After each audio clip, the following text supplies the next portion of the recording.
Hello, this is The Harboring Light. I'm Mary. I give a conservative take about the world around me. Feedback is immensely important, and feel free to reach out. The best way to do that is through email, and I greatly appreciate those who have done so.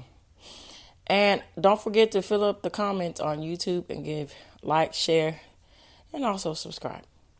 All right, so some of the audio platforms that I'm on Speaker, Spotify, Pandora, iHeartRadio, Amazon Music, Deezer, just to name a few. Okay, so it's Friday, so I'm focusing in on all of you.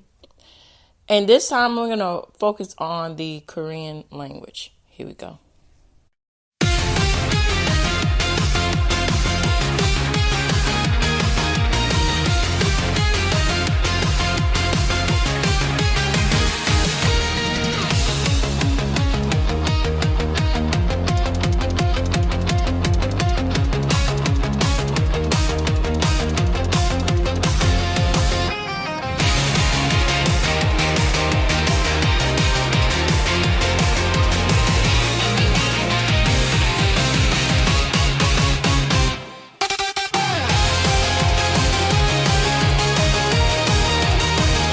All right, so I want to get into the midst of everything, before I jump into the facts of this subject.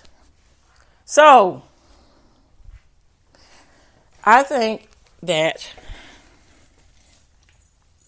with the aspects of the Korean language particularly, it is emblematic of how, depending on what part of Korea, what you're from, the way in which you communicate is vastly different. And also with the ideas are vastly different. Elephant in the room here, North Korea is not the same as South Korea. In South Korea, it's more, even though it's implemented of that, it's more of a capitalist, more of an free will state. Whereas with North Korea, that's just not the case here. And so, again, with the aspects of the flourishment and the philosophy and the thought process, that is really seeped down a lot in the aspects of language and how words develop. Because, I equate it to this, it's kind of simplistic, but, it proves a point here. Which came first, the chicken or the egg? So how does that parables, so to speak, relate to what I am referring to, what I'm talking about? So, hold on, my child. What, Piper? What? What are you doing? I'm recording. Can you let me finish? Okay. Go play with the kitties. Okay. All right, so getting back to it here.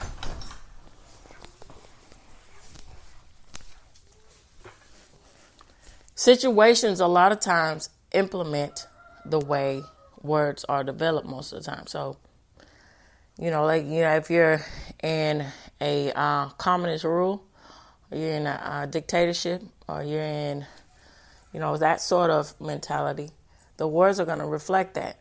But if you have more progressive ideas, progressive ideas instead of radical progressive ideas here, to each his own. But in this case, I'm talking about the good faith progressive ideas here. And you have, the liberty to speak and say and think and compete. That vastly changes the way that words are implemented between one another and come across. And also to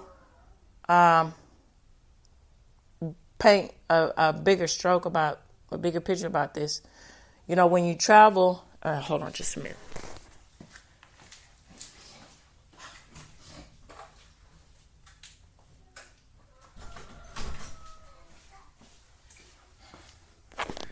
Okay, when you travel and you go abroad here, it's unfortunate most people don't have that mentality that they just have hey man, I'm just here because I just want to do my thing and whatever. I don't really want to, immerse myself in the culture. I'm just here because I can. It's unfortunate because that is the sentiment a lot.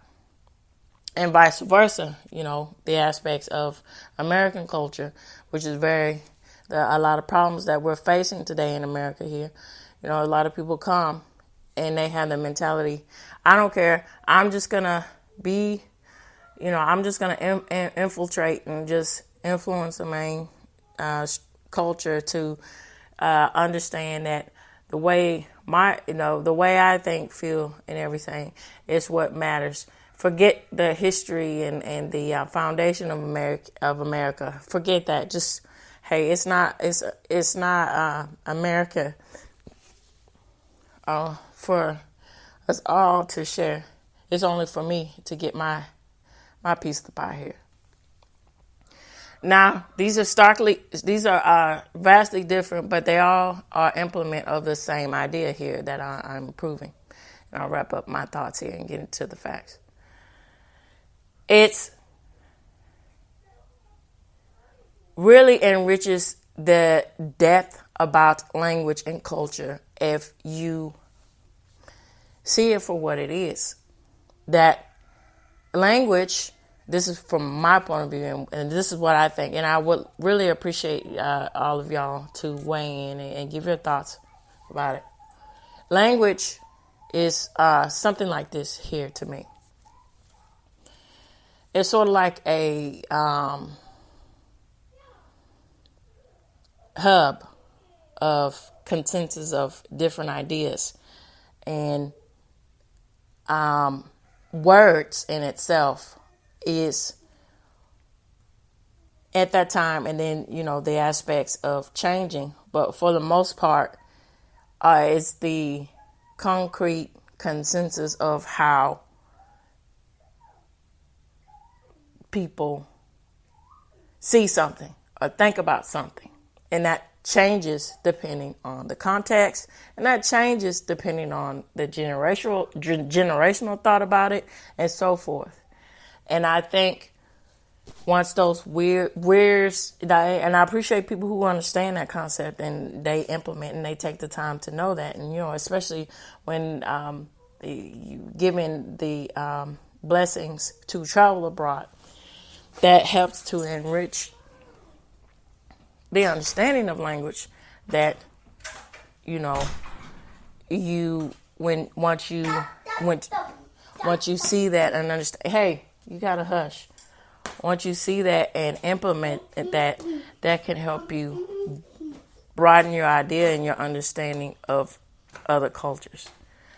So with this said, I'm going to get into facts no matter about the aspects of Korean language. Here we go. All right, of course, sources will be provided for you in this episode. So this is what the AI generated response is saying, and I'm going to add, additions to this. Okay, so the origin of the Korean language remains a subject of scholarly debate. So what is the debate? It says that with no defined consensus, primarily due to the limited historical data and language's unique status. So the earliest known form of Korean refers to as Old Korean or Proto-Korean, which dates back to around 3 BCE. So the language is considered one of the world's oldest living languages through its precise origin and obscurity. So several theories have been proposed to explain its origin. First theory says that the East theory, which is entitled the East Theory, suggests a connection to Japanese, but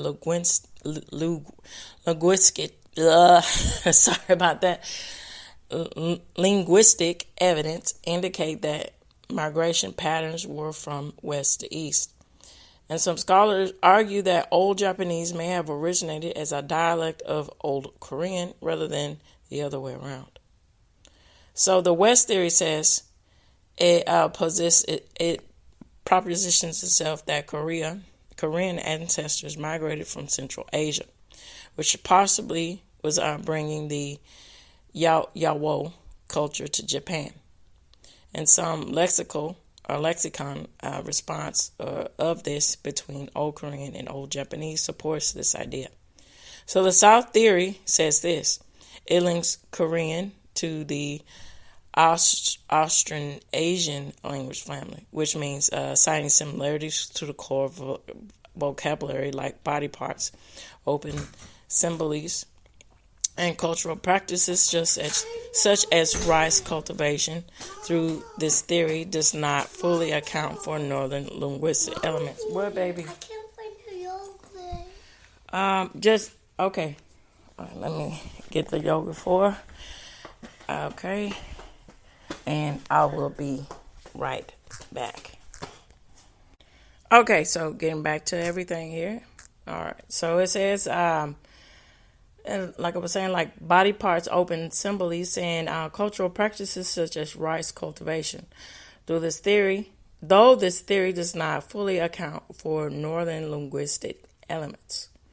The most widely accepted theory among contemporary linguistics is the North or Atlantic theory, which proposes that Korean is a member of the Atlantic language family, alongside the Turkic, the Mongolian, and the Tunisic languages. This theory is supported by shared grammatical features in the lexical correspondence, such as verb groups and grammatical participles. Despite these theories, the Korean language is generally considered unrelated to Chinese and distinct from Japanese, though it has been significantly influenced by Chinese, particularly through the use of the, forgive me for the pronunciation of this, the Hanjai Chinese characters in historical writing. So the modern Korean writing system, the Hangul, also known as the Hangul, was created in 1443 during the reign of King Singjong of the Joseon dynasty, and officially proclamated in 1446. So despite to be designed to be simple and accessible to all Koreans, regardless of social class, it was a revolutionarily developed aspects to unify the nation's written communication. Although initially opposed by the elite who favored Hangul was later rehabilitated and became the official script, especially after periods of prohibition under the Japanese rule. So today, Hangul is celebrated as a national achievement with the creation date, which is October 9th, which commemorates as a national holiday in South Korea. Now, all of this is speculated because, again, this is AI-generated response. And I'm going to give my thoughts about what I just read and get on to a source that I think is pretty good. All right, so this reminds me of the aspects of this, algebra. Now, algebra and its contents was supposed to be, was the whole reason of why it was invented, why it was perfected to what it is. It was supposed to be a means to make the process and the thought of the theories of math, especially equations, more efficient. And so, how does this relate to what I just read? Now, to go more into depth about this, math isn't for everybody. Me personally, I didn't start liking math until, I got to the point of understanding that, you're related to the way that you understand something, and then, take it amongst yourself to read more and go into depth and find other aspects of math, besides what you're learning. And that fueled the flame for me to have a thirst of knowledge for math and understand different ideas about math and so forth. Now, you can say in itself, from my point of view, this is really relatable into a lot of ways that people perceive and learn and think about language, particularly when you get into aspects of, grammar, you get into aspects of writing the language, and you get in aspects of all of this. A really good case in point is I'm going to talk about my point of view from English, understanding English and developing English and implementing that.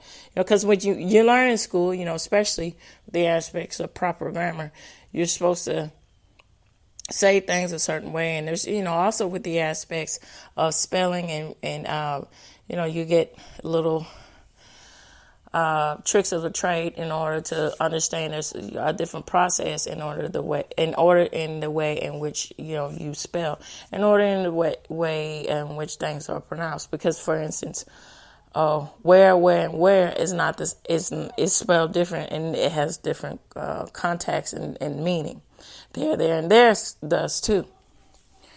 So when you get into the aspects of saying, okay, we're just going to break down and have this format of language that is succinct to where it doesn't discredit or make people feel a certain way, or, to combat elitism. That speaks volumes to a lot of the mechanisms or the mentality of a culture. So I think a really good example of this is Spanish versus Latin languages. Now, for the majority, for the majority here, Latin was very scholarly and elitist, and Spanish was supposed to be the means of cohesively people who were not, who didn't have the opportunity to have the options of academia and so forth. Spanish is the way to go, and how that developed in itself too. And that's quite interesting on another aspects of how class systems really develop the aspects of how people communicate, and then the tonal aspects of communication, of how they sound. Someone sounds more sophisticated, worldly, versus someone who sounds common and everyday. And that, in itself depicts a certain mentality about someone too. And I'm telling you, these things, language is really powerful like that, because these little details really say a lot about the aspects of how people think about each other too. And this is even more pronounced in the aspects of what I just said about the Korean language, which is, this is allegedly, the case here. All right, so Korean language, and this is by a Asia Society.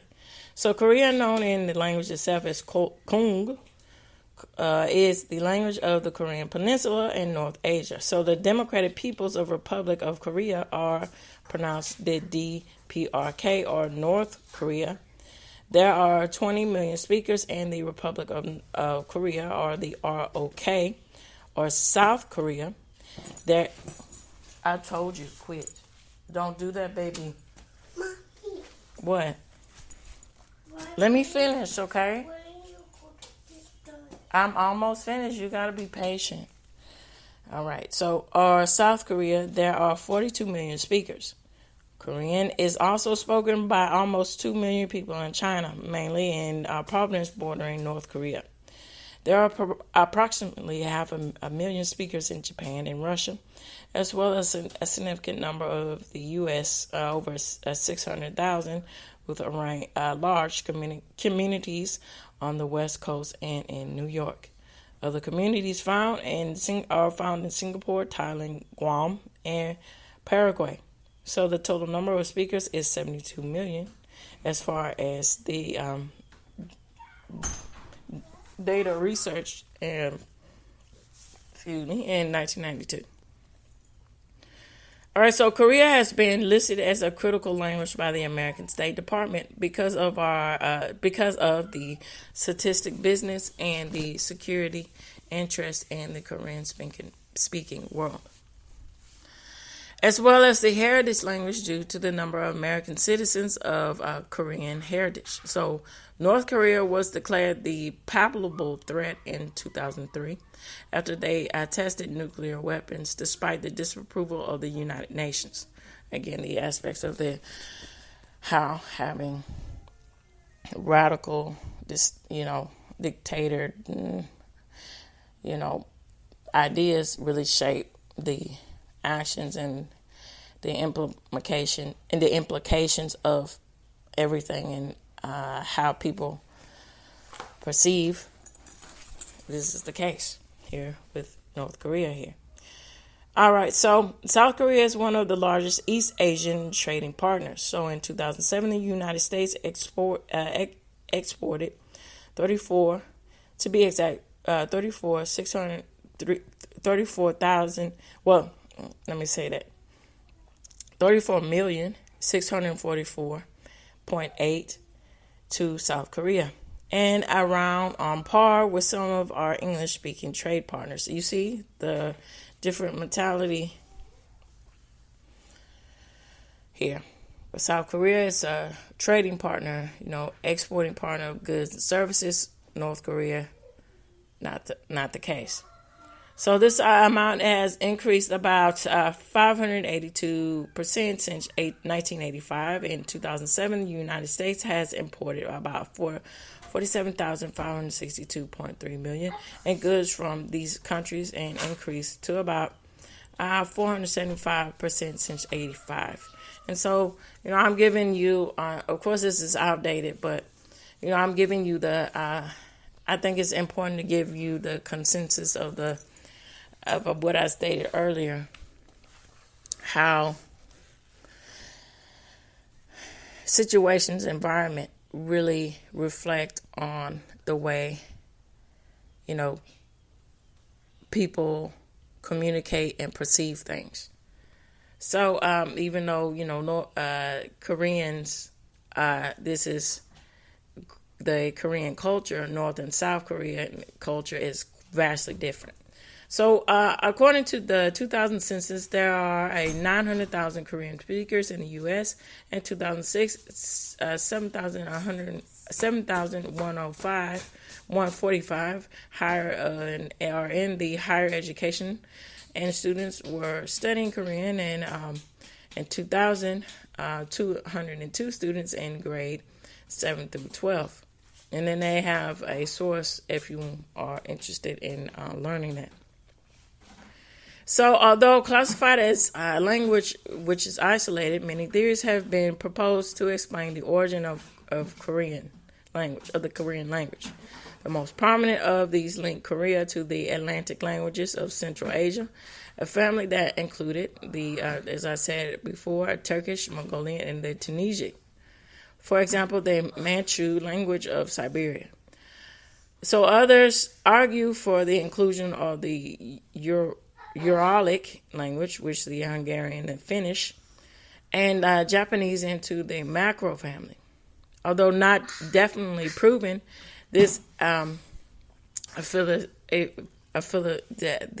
affiliate of this is accepted by most Korean linguistics and deemed likely by Western linguistics as well. So the competing theory associates Korean and the Dardian, which is the Southern Indian language, or to the Ostian language. Determining Korean's linguistic affiliation is complicated by a long history of contact with Japanese and Chinese languages. Not surprising. So Koreans share certain linguistic features with each of these languages. Officially, there are two standard variations of Korean in Korea. So the Seoul dialect in the South Korea and the the Pyongyang dialect in North Korea. So the dialects are distinguished and regulated by each country's national language policy. Piper, no. No, ma'am. You want a timeout again? Stop. So regional dialects roughly correspond to province boundaries. Thus, South Korea regions and dialects are the Gyeongsang, Cheonggang, Kola, and the Cheongju Island. So the North Korean regional... Come here, sweetie. Come here. The North Korean regional dialects are the Hamgong, Pangong, and the Hanggai. Some of the dialects are not easily mutually intelligible. So the Korean language is a part of the Northern Asian language known as the Atlantic. That includes the Turkish and the Mongolian and the Japanese, suggesting early northern migration and trade. So Korean is also heavily influenced by Chinese, but have adopted its own writing system, which was implemented in the 16th century. What, baby? Almost, okay. Now,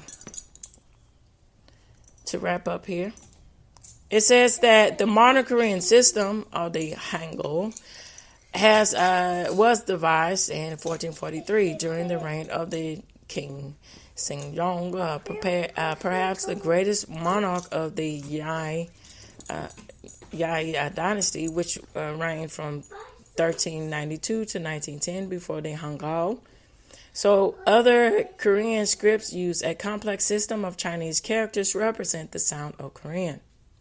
But because of the differences between Chinese and Korean, Chinese characters could not adequately denote Korean speech. So furthermore, only the elite could afford the time necessary to study Chinese. So King Sejong, and from the reign 1397 to 1450, commissioned the invention of the phonetic script, both more efficient and more accessible to the common people. So it is described as one of the most scientific alphabets ever derived. Saying Hangul consists of 24 letters, which is 14 consonants and 10 vowels. So the combination of these letters represent a 5 double consonant and 11 diphthongs. So the letters grouped in clusters of 2, 3, or 4 form symbols and words. So the invention of Hangul marks a major achievement in the history of Korean culture because it was contributed to one of the highest literacy rates in the world. And so I add some comment about this. So again, the aspects of, as I said earlier, if you are centered around a society that implements progressive change, this in itself will impact the way people and citizens flourish in a society. And in itself, it is very nourishing to the progression and the restoration of that culture. All right, and I think it's quite interesting how in itself, especially with the Asian dialect and the language, the symbols, if you break it down, when you break them down, you take the time to do so. When you break them down, they have a lot of meaning and detail meaning behind them. And the symbols really help you understand the language a lot better too, how that goes hand in hand. And it's really unique. It says a variety of grammatical forms reveal a high value of Koreans, a high value that Koreans traditionally place on expressing and receiving respect. So Korean verbs have several forms to indicate the inferior, equal, or superior status of one speaker to another. So Koreans now use only a few respective styles, a change reflecting the growth of the middle class and greater social equality. So modern Korea still reflects Chinese deep influence over centuries. Roughly half of the Korean vocabulary consists of words derived from Chinese, mainly through the Confucius classics. So today, South Koreans generally use a hybrid writing system in which words derived from Chinese and are written in Chinese characters, while Korean words are written in Hangul. And North Koreans totally eliminated Chinese characters and write even Chinese words in Hangul. Despite the word borrowing, Korean is completely distinct from Chinese in its sounds and in sentence structure. So this reaches the end, and I would like to know what you all think. Feel free to reach out. Tune in, turn up, and absolutely take care. Bye-bye for now. You want to say bye?